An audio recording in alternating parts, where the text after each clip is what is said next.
Bienvenue sur le Vapelier pour cette revue Matos qui va nous emmener chez Youd avec le Crazy Jelly. Voilà, un petit clearomiseur que vous retrouverez aux alentours de 20 €. Voilà. Donc tout de suite, direction l'unboxing. Voici la boîte du Crazy Jelly de chez You. Donc là, comme vous le voyez, c'est la couleur purple parce que vous avez plusieurs couleurs. Vous avez donc le violet, le noir ainsi que le vert. En dessous, là, on a l'adresse, le numéro de téléphone ainsi que le site internet du fabricant. Sur les côtés, on a juste chez Youd. Ici, vous avez un petit message d'attention.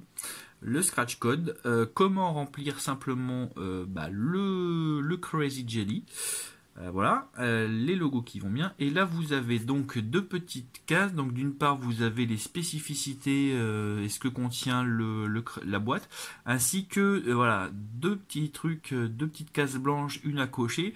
C'est tout simplement parce que vous avez la version 2 ml et la version 4 ml. Donc là comme vous le voyez, c'est la version 2 ml. Voilà. On va l'ouvrir, donc qu'est-ce qu'on a? D'une part, on a le blaster avec le Crazy Jelly, ainsi que le manuel d'utilisation, hein, et collé au fond de la boîte, vous avez d'autres joints. Voilà.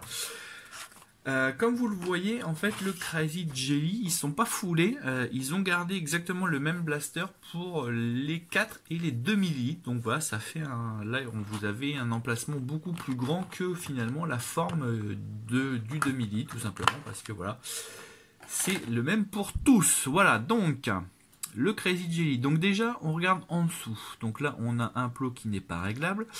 Vous avez ici, ici, ici et ici des airflows qui ne sont pas réglables. On verra tout à l'heure ce que j'en pense.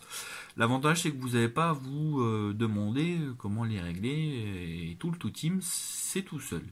Ici, vous avez le matériau. Alors, c'est du PCTG.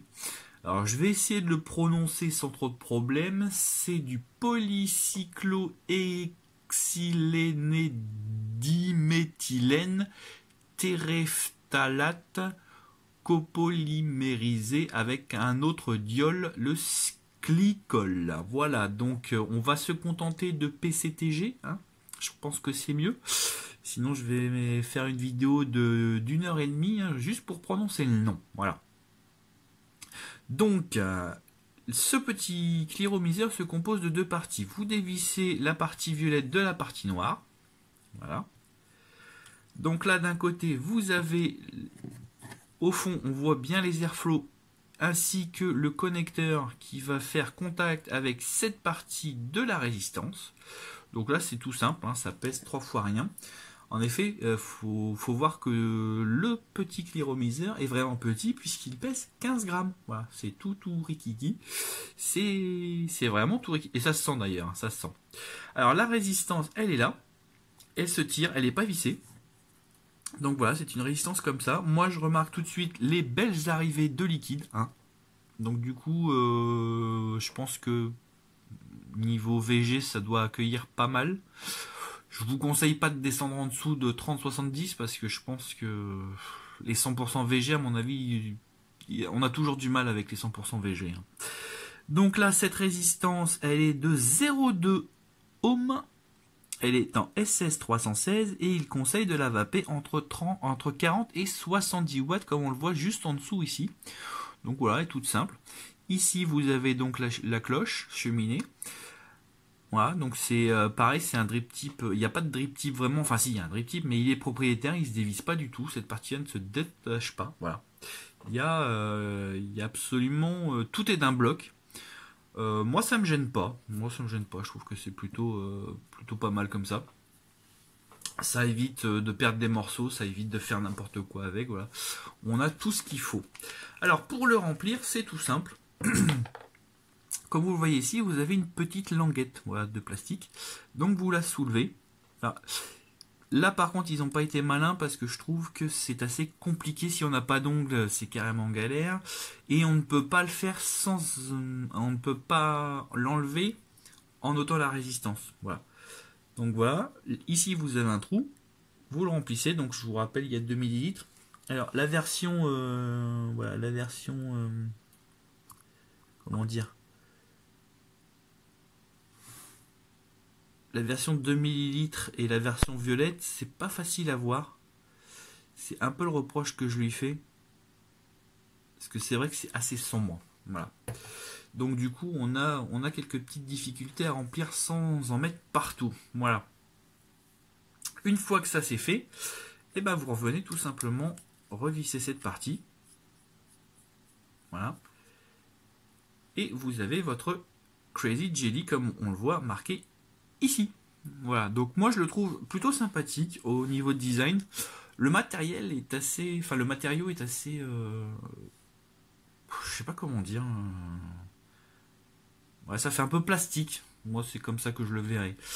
Voilà. Et j'ai oublié de préciser que la hauteur fait 33 mm et il fait 24 mm de diamètre. Voilà. Comme ça, vous savez absolument tout. J'avais oublié de préciser la taille. Voilà, voilà. Bah, tout de suite, on va voir ce que ça donne au niveau vape. Voilà un concept assez particulier, hein, avec un matériel, enfin un matériau que je renonce à prononcer, hein, PCTG, c'est plus simple.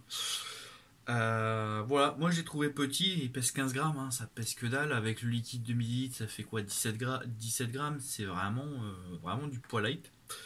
Ça change. Normalement, on teste quand même du matériel qui pèse un petit peu son poids. Mais maintenant, on va voir justement si cette perte de poids est synonyme de moins bien ou voilà, ou de maintien de sa qualité de vape. Donc là, je suis sur la Sobra. Voilà, donc je vape à 50 watts pour une résistance de 0,19 ohms. Ils disent 0,20, donc on est bon. C'est parti, mon kiki. Donc je vous rappelle, les airflows ne sont pas réglables sur le Crazy Jelly. C'est parti.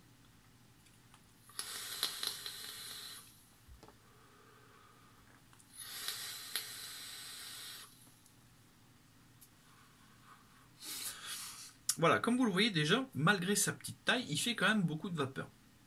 Ça, c'est appréciable. Il est quand même plutôt très aérien.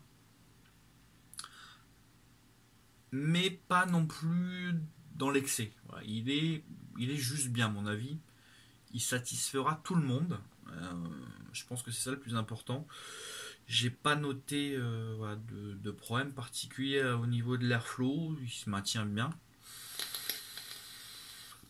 Il siffle un peu. Il siffle un peu quand même. Mais bon, c'est pas spécialement gênant. Maintenant, la qualité de vape au niveau saveur. Il est bien, mais voilà, on peut mieux faire. Mais il est dans la gamme moyenne, je dirais. C'est pour ça que moi je le qualifierais quand même un peu plus voilà, d'entrée en matière dans le subohm. Voilà, c'est un petit cliromiseur qui vous prend pas la tête. Il se monte pas. Hein, vous clipsez la résistance, vous la retirez, vous la changez. Voilà, vous avez vraiment rien de plus simple en la matière, et je pense que quand vous voulez découvrir le subohm, c'est parfait. D'autant plus que, encore une fois, la résistance est à 0,2 ohm, c'est bas certes, mais c'est pas agressif. Voilà, c'est pas une vape agressive. Au contraire, on a quelque chose d'assez light, même pour ceux qui ne sont pas habitués au subohm, c'est quand même relativement light, donc ça c'est plutôt intéressant. Pour ceux qui veulent découvrir le subohm sans se prendre la tête, je pense que le Crazy Jelly est un bon compromis à ce niveau-là. C'est pour ça qu'il a obtenu la note de 4,3 sur le Vapelier. Voilà, voilà. Et bien sur ces bonnes paroles, je vais vous dire au revoir et à bientôt pour de nouvelles aventures.